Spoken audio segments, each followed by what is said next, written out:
December 2021's Humble Choice Bundle.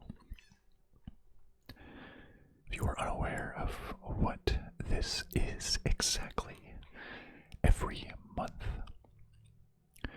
Humble Choice, or Humble, releases 12 games. Or basically, you pay an annual subscription, or monthly, and they release 12 games. And you have the option to use one of your prepaid months and get those 12 games. Or you can always pause and save one of your months if you don't enjoy the games. So you pay about $12 a month for 12 games. So whenever the new month comes out, I like to look at each of the 12 games, rate them on a scale of usually a thumbs up, thumbs down, or just meh, and then make a decision if it's worth my basically $12. I have so many games already on Steam that it really has to be worth it for me. It has to be games that I think I'd actually play. So let's take a look at what the 12 games are this month. Typically it has headliners and sort of mid-tier, and then a lot of just random indie games that no one's heard of. But the games are Maneater, Mordhau, Endzone, A World Apart, Beyond the Wire, Partisans 1941, The Survivalists, Lacuna, a sci-fi noir adventure, 8 Doors, Arum's Afterlife adventure, Greek Memories of Azur, Fling to the Finish, TOHU, and Voidigo. Well, let's just jump straight into the first game, the headliner, Maneater. I remember this came out, I guess fairly recently. Was it on early access? I thought it was earlier than this year. But I remember it didn't have very good reviews, but 94, 90. Maybe I just saw like a review. But Maneater experiments. I combined experiment and experience. Experience the ultimate power fantasy as the apex predator of the seas. A giant shark. Terrorize the coastal waterways, tear swimmers and divers limb from limb. Give the humans a reason to fear you. So basically, your Jaws. And you just try to just eat everyone. Yeah, I thought this had bad reviews, but 90 and 94%, that's pretty good. Open world, underwater. Become a Maneater. Shark PG. It's pretty funny. It's a fully narrative, story-based campaign narrated by Chris Parnell. Rick and Morty, wow, okay. It's against the backdrop of a reality TV show. Interesting. Not worth $40. Open world, there's collectibles. Oh, new evolution. Same formula from going A to B. Interesting. The game, you are a shark.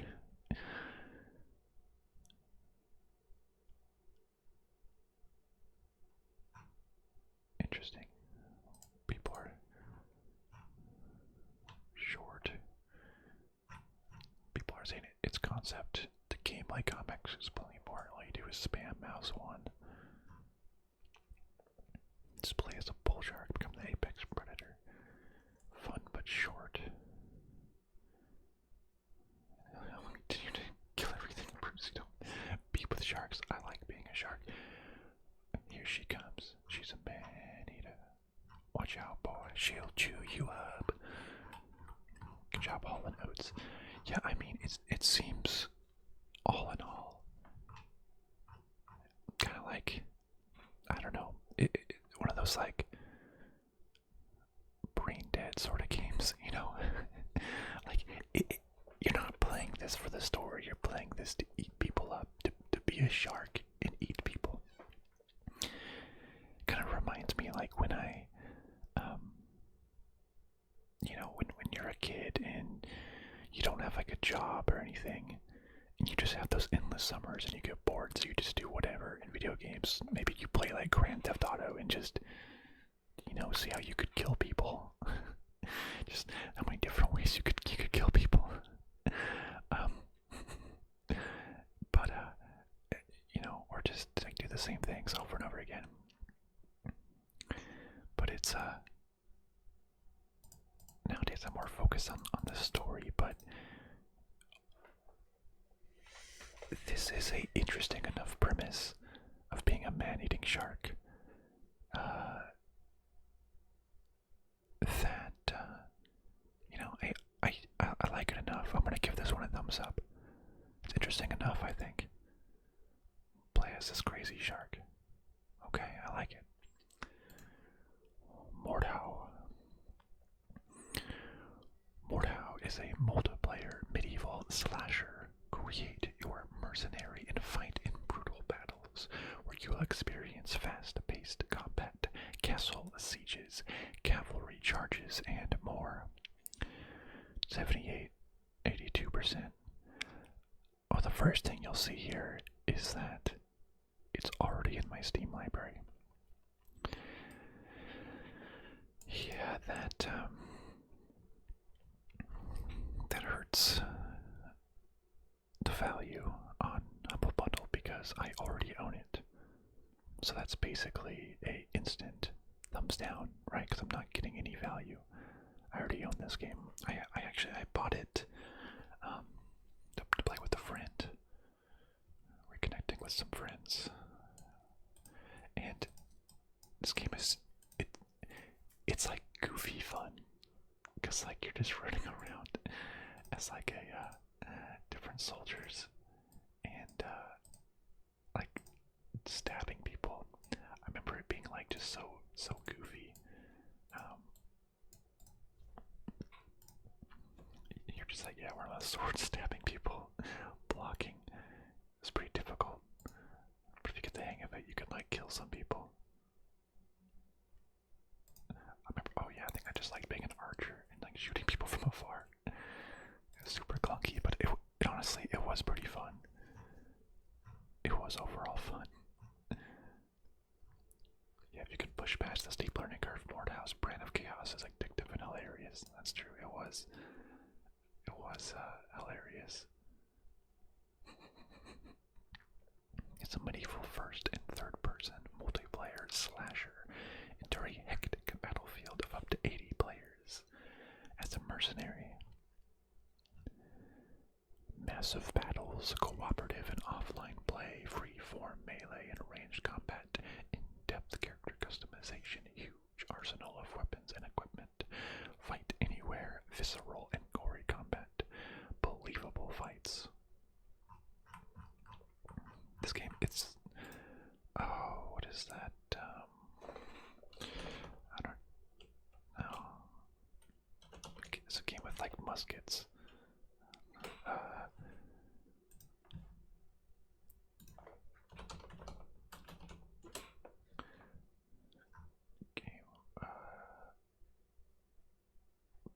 What game was that? It was called, come on. Hold Fast, Nations at War. That's what it was. That's a game that I have.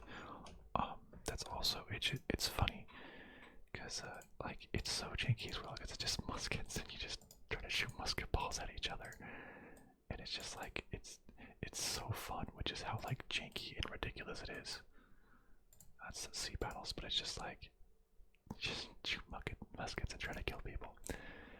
But yeah, that's kind of what Mordhau reminds me of, just janky, you know, not Duty, but all in all, it still is fun to play. But as I said, I do already own it, so it's going to have to be a thumbs down for me. Sorry. The next game is Endzone, A World Apart. Endzone is a post-apocalyptic survival city builder where you start a new civilization with a group of people after a global nuclear disaster.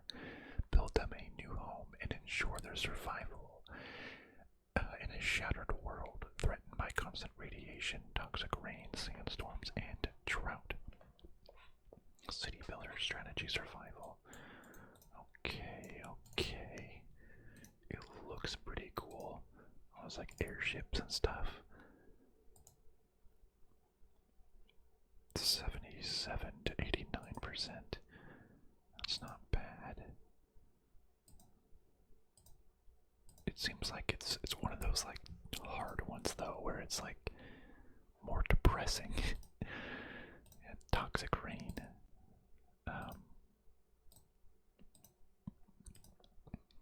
Sometimes like city building games or like civilization type games are just like more work than it's worth. If that makes sense. It's like it just punishes you. And it's just like, instead of being like, oh boy, this is a fun challenge, you're just like, ugh, toxic rain again. Dang it, now I have to just redo all the stuff I spent 5 hours doing. Do you know what I'm saying? Like there's a difference between like oh, that's a fun challenge, how is this going to affect, to being like, ugh, come on. So, I hope it's not like that. You're like, oh, I finally built my dream city. Everything explodes.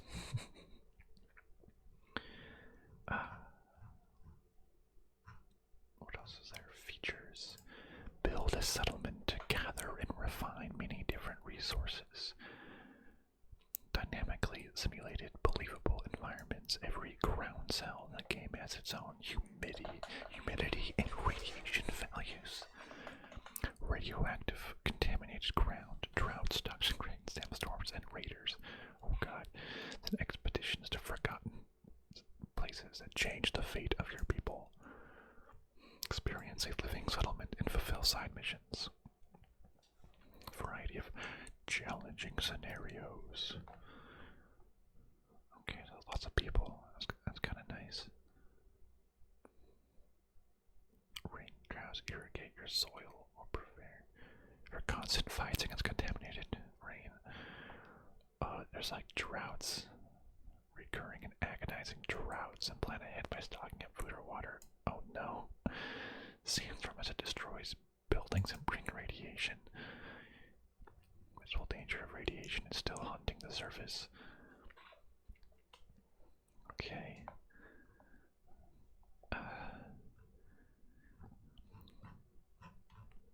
Some of the reviews, it's a great game. I wish it was neutral. Yeah, this is what I was thinking. The game was balanced for masochists, not for fun. Tailor shops, that's the game, nothing else. I have 13 upgraded tailor shops, 8 recyclers, gathering cloth, and farm. I'm still unable to clothe my 150% down. The way to win is to keep your population homeless or depressed. That way they don't reproduce effectively until you're ready. 1 notch down. It's not fun torture mode. But now we're using everything. Unless you're a nitpicking micromanager, you will not enjoy this. I spent 6 hours alone getting halfway through the tutorial before my city died twice. Despite having over 200 neck scarves and activated charcoal masks, none of them would wear them. No way to force them. What? Interesting. It's tough. It's a tougher challenge in other games. Mistake can lead to punishing death spirals.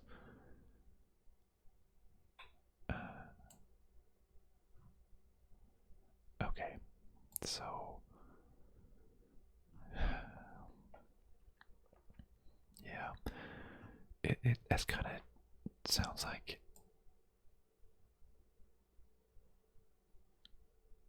what I was talking about.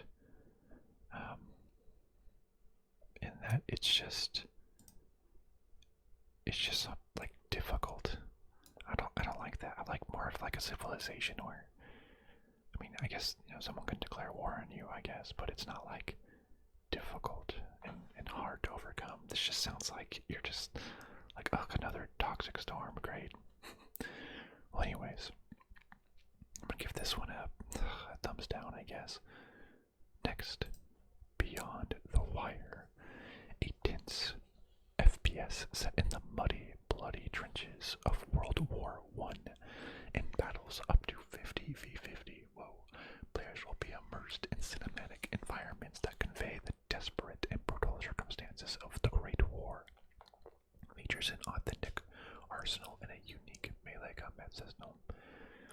72 to 79%, so not great, but 50v50 combat sounds pretty fun. Still in early access, came out about a year ago, a little over a year ago. Okay. Sigma Sash, large scale, so Beyond the Wire, I guess, referencing going past the barbed wire that you have set up in front of your trench. You have to go past it to advance. Period appropriate guns. Tactical close quarter melee combat system. More comprehensive. Tense and chilling trench warfare. Whoa, explosions. Team focus. You have to focus, I suppose. Cinematic visuals. Graphic imagery. Historically accurate weapons. If they finish the game, it'll be excellent. Only 5 people playing right now. Playing now is 72, despite it being on Humble Bundle. That's not a lot of people. In a 100 versus 100 game. Or, sorry, 50 versus 50 for a total of 100. There's only 72 people playing.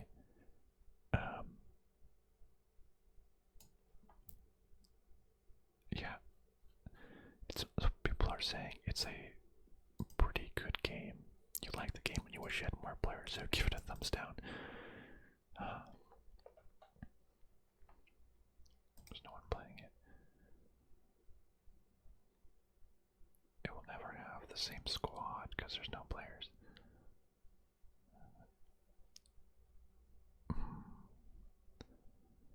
I guess it's kind of dead. A good game but needs support, so I guess that's why it's a dead game. It's barely breaking 100 max active players, and that's even with the Humble Choice Cloud, and it's gonna start slipping down. That's kind of sad. Okay, well, the game seems like it's a lot of fun, but no one's playing it. So in a 100 versus 100, no, 50 versus 50 battle, you'll be lucky to get 20 versus 20, probably. That's a little sad if the game, truly is good. I guess I'll give it a meh, an okay. Just because I guess it looks fun. But will I ever play it and actually have fun? No one else is playing it there, I don't know. So, just a meh for me. The next game is Partisans 1941. So no, this is World War II. That was World War I, yeah. Partisans 1941 is a real-time tactics game with stealth elements set on the eastern front of World War II. As an army commander behind enemy lines, you gather a group of partisans to wage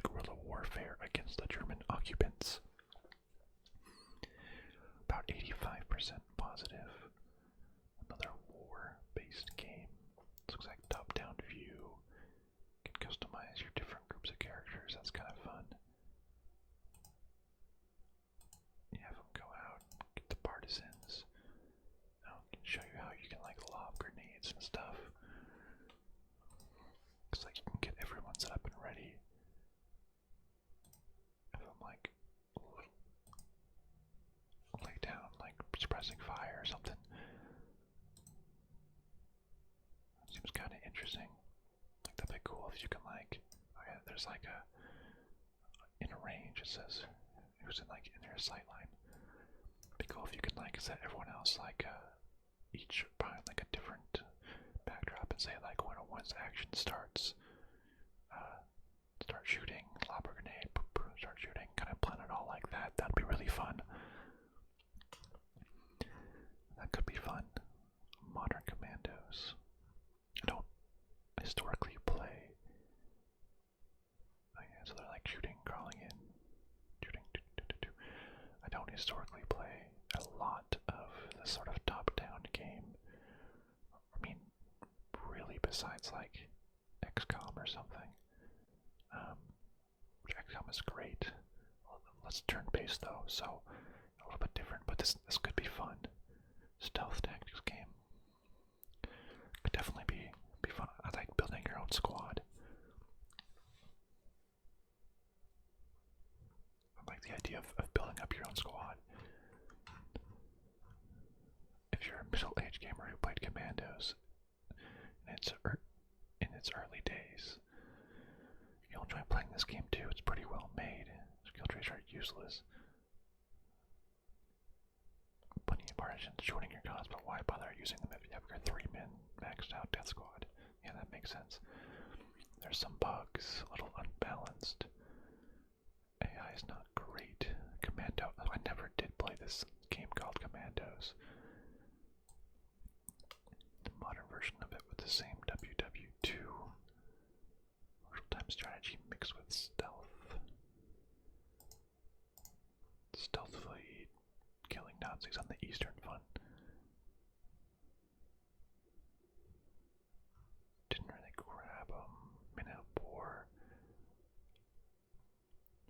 Russian using stealth to kill Nazis. Yeah, I haven't played. Shadow Tactics looks like a lot of fun. It's like Commandos with camping. Okay. One of my all-time favorite games. Goodness gracious. With only 22 hours played. You know, this I can get behind this. I think this seems pretty fun. I'll give this game a thumbs up. Partisans, yeah. The next game is the Survivalists Expeditions. Oh, Expeditions update is just the most recent update, I guess. A living world full of surprises, secrets, and danger awaits in the Survivalists. An adventure-filled survival sandbox set in the Escapists universe. Explore, build, craft, and even train monkeys with up to 3 friends in a desperate bid to survive. Have you got what it takes to be a survivalist? No, I've played the Escapists. No, wait, I haven't played the Escapists. I own the Escapists, but I've not played it. Oh, they did Overcooked as well. Oh, interesting.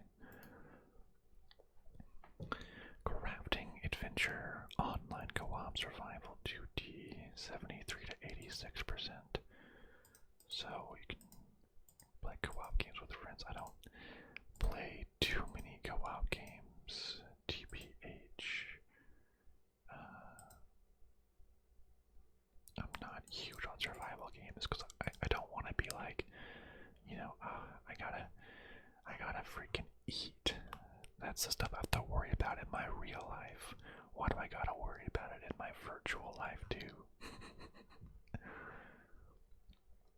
Looks like there's still a bunch of like post-launch. When did this launch? How much of this stuff is out?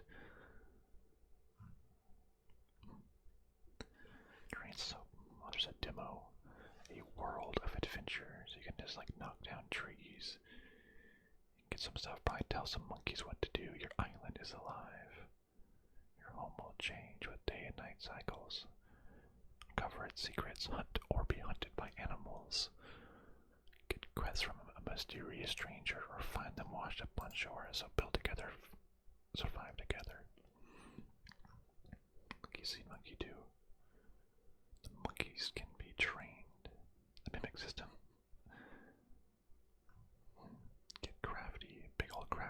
mercenaries, I guess, run the gauntlet. There's raiders, you can go inside a secret gauntlet. Okay, very interesting.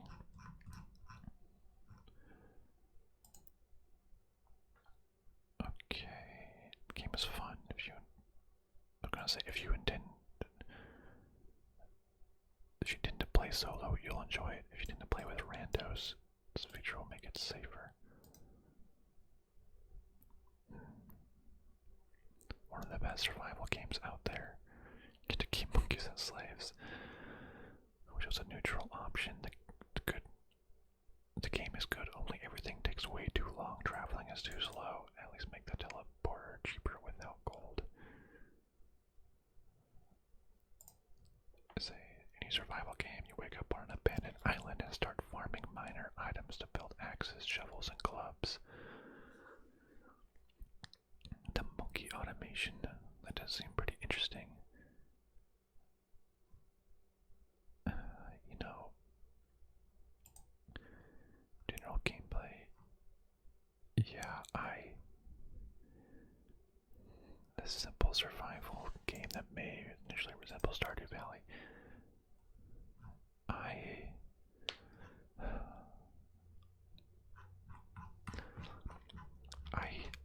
need to judge games on how they would be solo, because I can't rely on playing this with a friend. And there's just so many co-op games. So I think alone, just games that are meant for co-op. I mean, it definitely has co-op in mind. Just really wouldn't be as much fun for me. I'm not huge into just like crafting and gathering things anyways. I'm gonna have to give this one a thumbs down, unfortunately. Next is Lacuna, a sci-fi noir adventure. A murder, a hack, a bombing. All it takes to plunge the solar system into war. Unless you do something about it. Help CDI agent Neil Conrad make a string of increasingly difficult decisions in this modern dialogue-driven adventure set in a gorgeous 2D sci-fi noir universe. Okay, 97%, 94%. Whoa. That is really good reviews. That's really good. The broadcast. You know, and I'd really like dialogue. Well, not necessarily dialogue driven, but I like games with a good story. And games with good character and good dialogue. Can really help with that.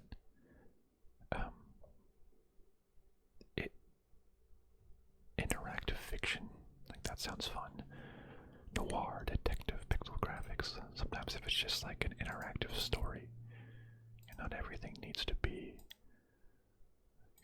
just a different way of approaching the medium, you know.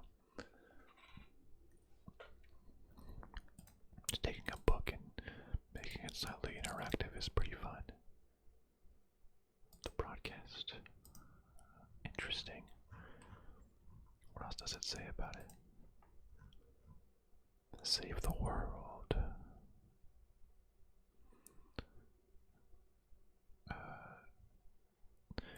Another cigarette tumbles into the abyss. The sun is slowly coming up, glistening in the sea of buildings below. I look up at the stars one last time before they disappear. They don't provide any guidance. They don't give an F. I have to make this decision on my own, and very soon. Problem is, I don't know how. I've never been able to figure out why I do what I do. Not really. No more time to think. I have to go. It's like the noir monologue of the smoking detective. So you're running through different like pixel graphic backgrounds. No take back. Oh, the story branches and ends based on your actions. Ooh, I like that. No going back. You might make it out alive. How far? Some questions don't have a right answer. Will you sell out a friend? Will you endanger a loved one? So you can like pick your different conversation. Ooh, I like that. Hungry for so it's not point and click. You move with the movement controls. Selecting all dialogue options one by one, non-repeating conversations and choices. Immersive story-driven mysteries, no pixel hunting, optional outlines on anything interactable. Story can always be driven forward, real choices, and multiple endings. Honestly, this sounds pretty cool. I also have, what is it? This goes Lacuna. I have How Long to Beat pulled up because I know it's I like to see how long it takes to beat a game, and it's not always the longer a game takes to beat, the better. And honestly, sometimes it's the absolute opposite. Sometimes a game can just drag on and on and on. It's like 100 hours, and I'm like, okay, I've had enough. Please, please end this suffering. I'm just trying to see, like, sometimes a game like this, 5 hours, that could be perfect for this channel, you know, a stream or something. I think 5 hours is good. I think, like, the perfect length of a game is, like, 10 to 15 hours. Or 10 to, like, 20 hours. For, like, a story-driven game, you know, big open-world adventures will obviously be a lot more. But I don't want a story dragging on too long. So 5 hours, you know, that's pretty good. Looks pretty good to me. Great game. Bought it on a whim. Excellent story. Put it from start to finish in one sitting. Okay, so 4.5 hours. Feels right. Excellent story. Good music. Excellent investigations. Room to be wrong. Logically work things out for yourself. Not too handily, not too abstract. Interesting. Every choice, detective style. Solid mystery game. You know, this game actually looks really good. I'm giving this a thumbs up. Yeah. Next is 8 Doors, Arum's Afterlife Adventure. 8 Doors is a story-driven Metroidvania-style action platformer heavily influenced by Korean folktales. Play as Arum, a brave girl that has entered the realm of the afterlife in search of her father's soul, and guide her through the 8 doors of purgatory to solve the mysteries that lie deep within. 79 to 85%. Just by looking at it, it looks like one of those difficult platformer games. Like, look at this. Look at all those, like, spikes. Like, there's spikes literally everywhere. I'm sure. I'm not a fan of those games where it's like the pixel is like, oh, your pixel touched this spike, you're dead. Or do the level over and over again until you get it perfect. I think the art style looks really cool.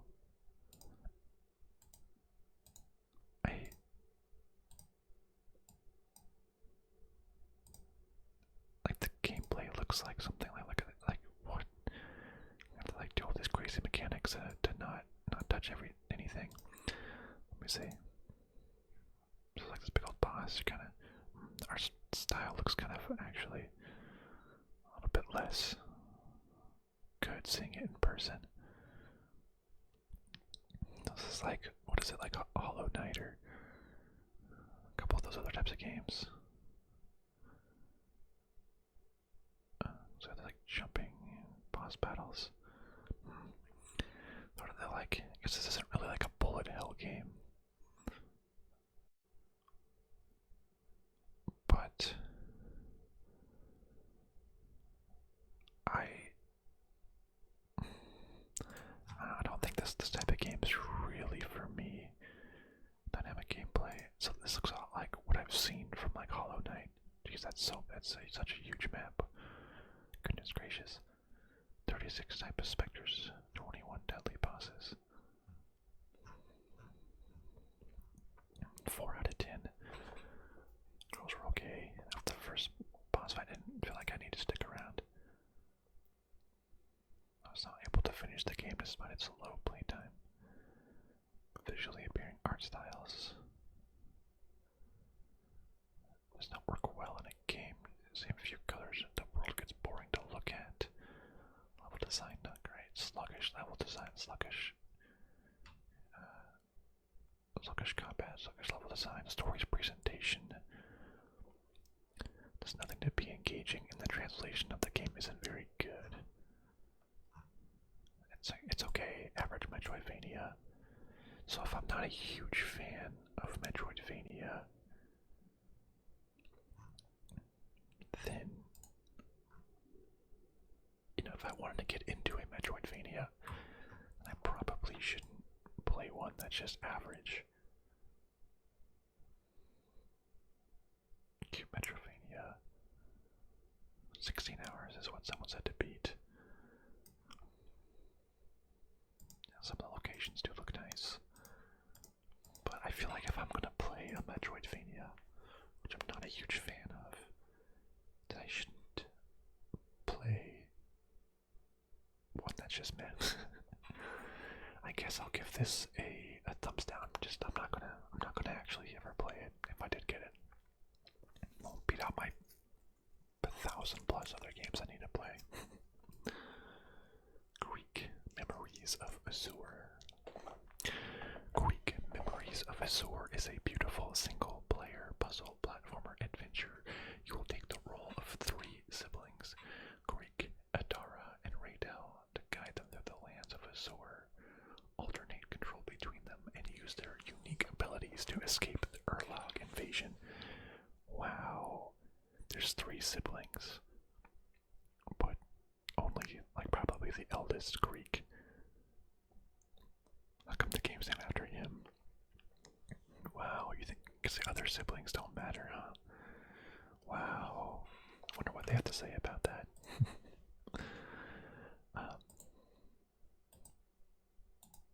It's okay, there's always different characters. It looks pretty cute. Fantasy action adventure. Single player. Interesting. And drawn, it does look good. Specially crafted puzzles. Okay, so you have different puzzles to light different things. Interesting, unique gameplay.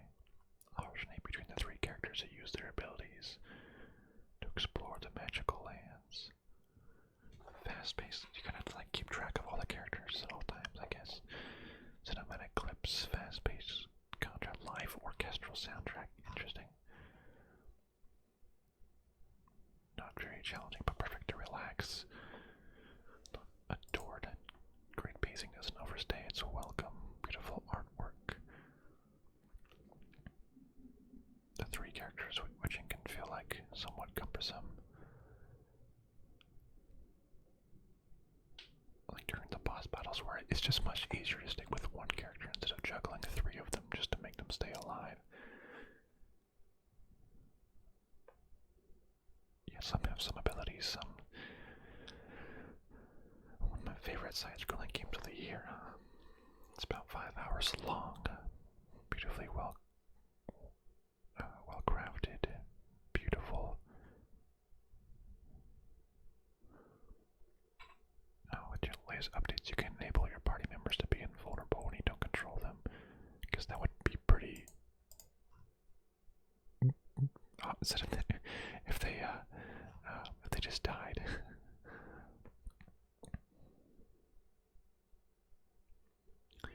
Let's see. I want to just look at a little bit of what the gameplay looks like. Sort of just jumping up different puzzles, jumping all around, little enemies jumping up, slashing. Wow, the animation looks so good. A girl can dive and swim, I guess. The shield sibling isn't always there.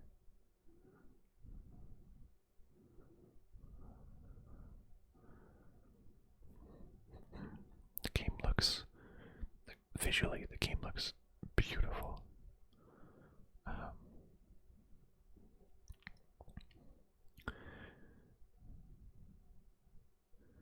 Gameplay wise, it seems okay.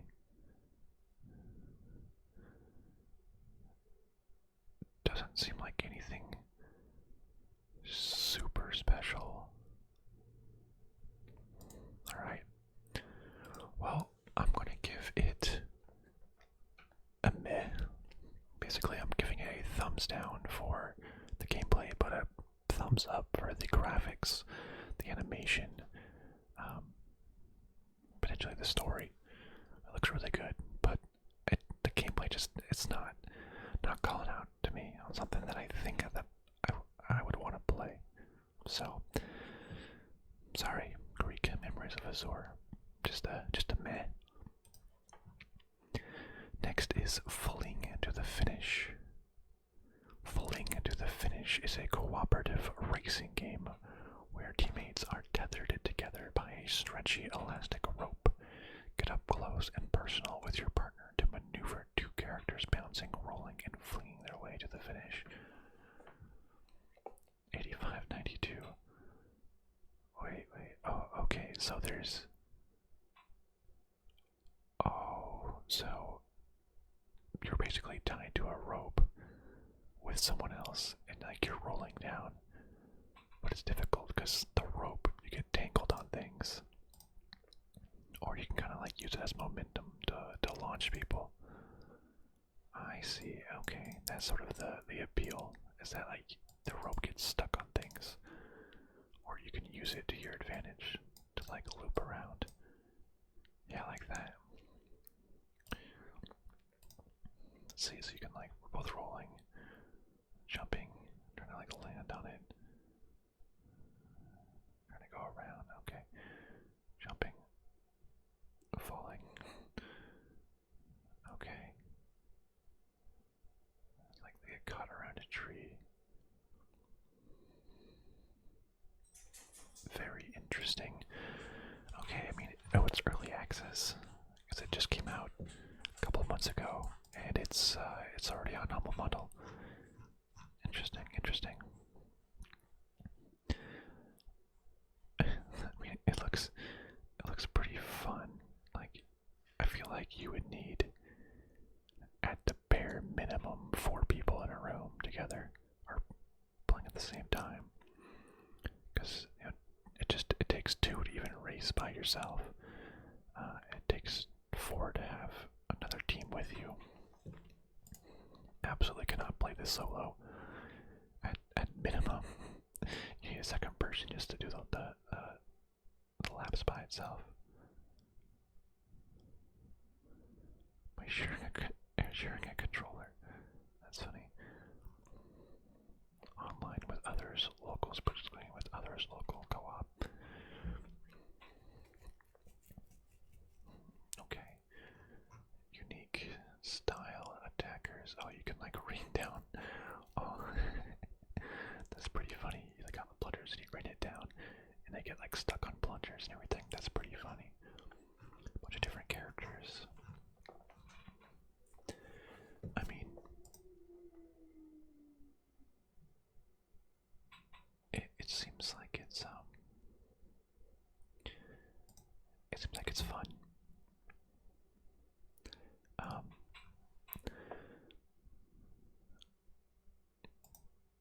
I think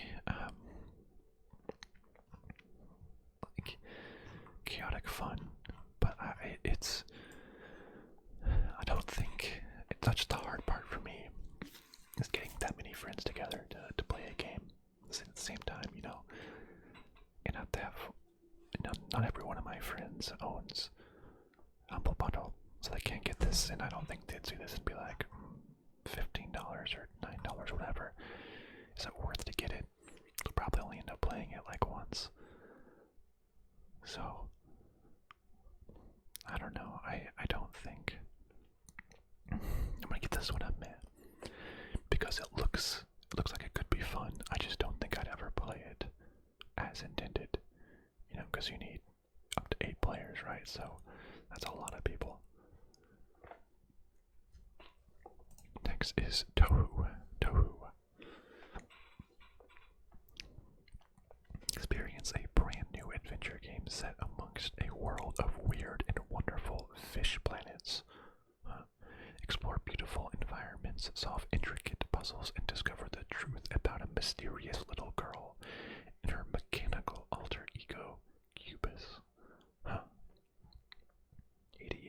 86%.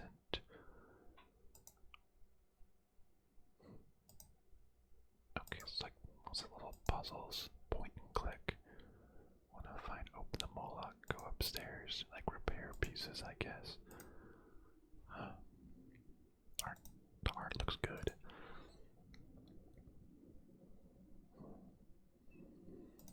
Looks a little childish.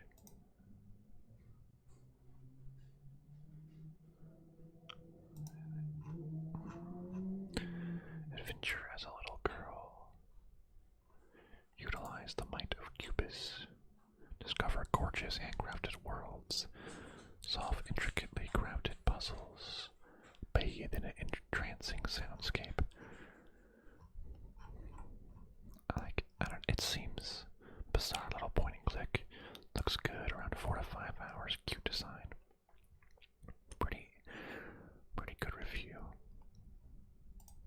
Looks great. Feast for the eyes. Every object has care and detail. It's about clicking around a level and trying to figure out what the dev was thinking. It's only going to resonate with some people.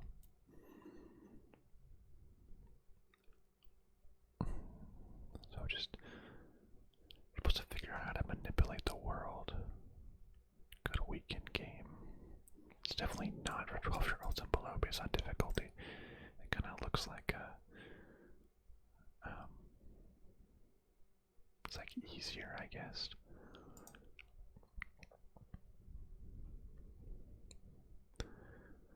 Confusing the new players to the genre. Some good timed click mini games.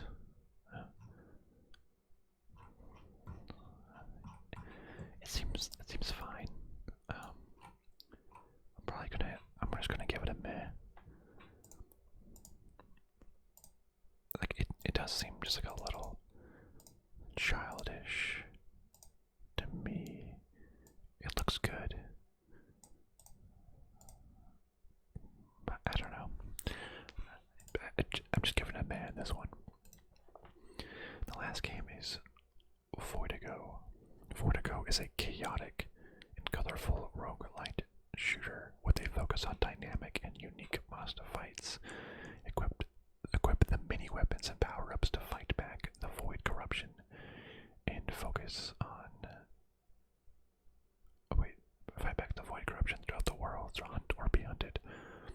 99 to 100%. Oh, that is good reviews. So there's different weapons. You're running around shooting things. So it just looks like it's just chaos. Like crazy guns. What the? Okay. Looks like it's just super fast paced.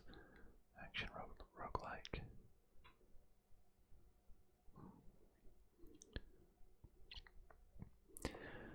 I really don't like bullet hell types of games, which I'm trying to see if that's what this is.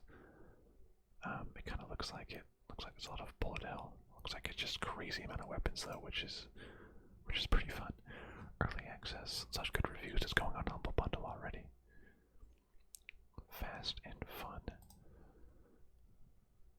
Dodge enemy attacks and stomp your enemies. Unique and dynamic bosses.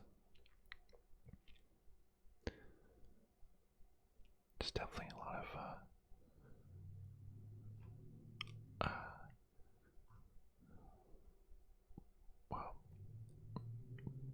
bullet hell elements. It's kind of cool how it shows you their attack range on the screen. Like it shows you like where they're gonna jump, like what area of effect will be. That's kind of cool. The monsters might start hunting you, and you just customize your run, different like perks and power ups. That's pretty cool. A lot of people like it. A lot of people are having so much fun. Spam jump and you'll be fine. And a 30 jump combo. Having the boss chase you around the level is pretty good. So people are liking this a lot for roguelike games. Cute and relatively easy to pick up. Incredible. Like nuclear throwing shaped voids which will unlock the boss's health bar for players to burn down. Okay. I'm not traditionally a fan of roguelike games, but this has such great reviews that it's pretty crazy. This scares me. Like I really don't like bullet hell type games. Maybe I'm just getting older. I'm an old man shaking his fist at the gaming cloud. You kids making my games too hard. Back in my day, all you had to do was you could fall asleep and still play. I don't know. But you know, I'm gonna give this a meh because I'm down voting. Thumbs down for bullet hell roguelite, but thumbs up because apparently it's super good. So I'll just average out into a meh. I'm not sure if I'll actually play a game type that I'm not a huge fan of. And that was all 12 games.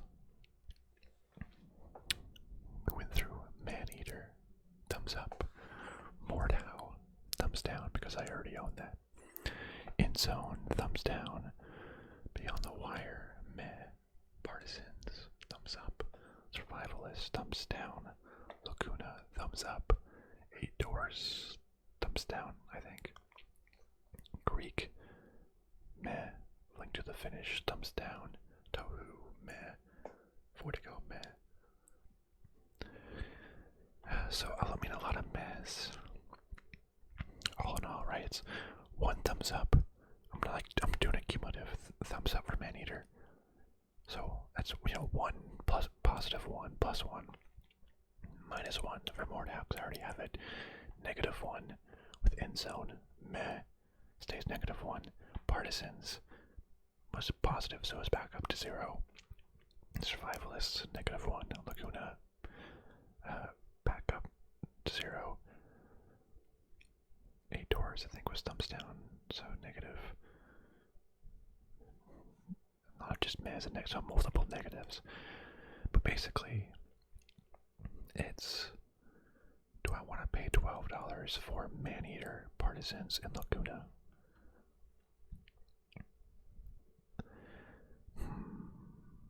If I do, I could give someone Mordhau.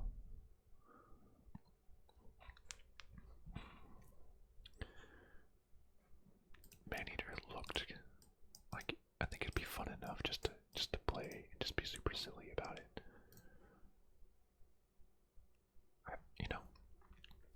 I think I'm gonna do this one. I think I'm gonna do this one. Despite me already owning one of the headliners, which is pretty crazy. I haven't got one in a couple of weeks. Or months, rather.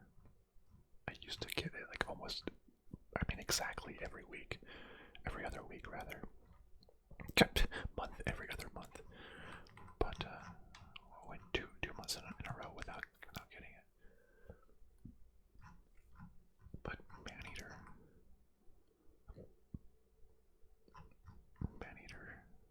and Lacuna are really doing it for me. So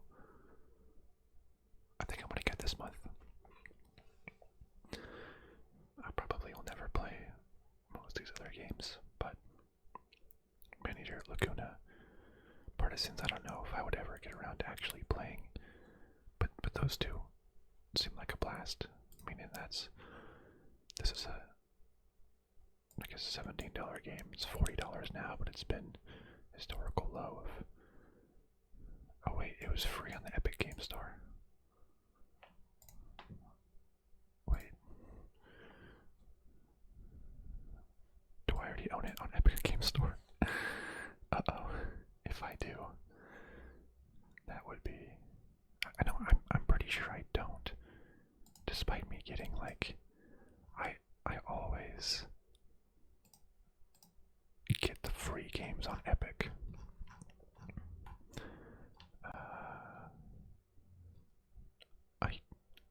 I don't own it. Huh, it was given away for free.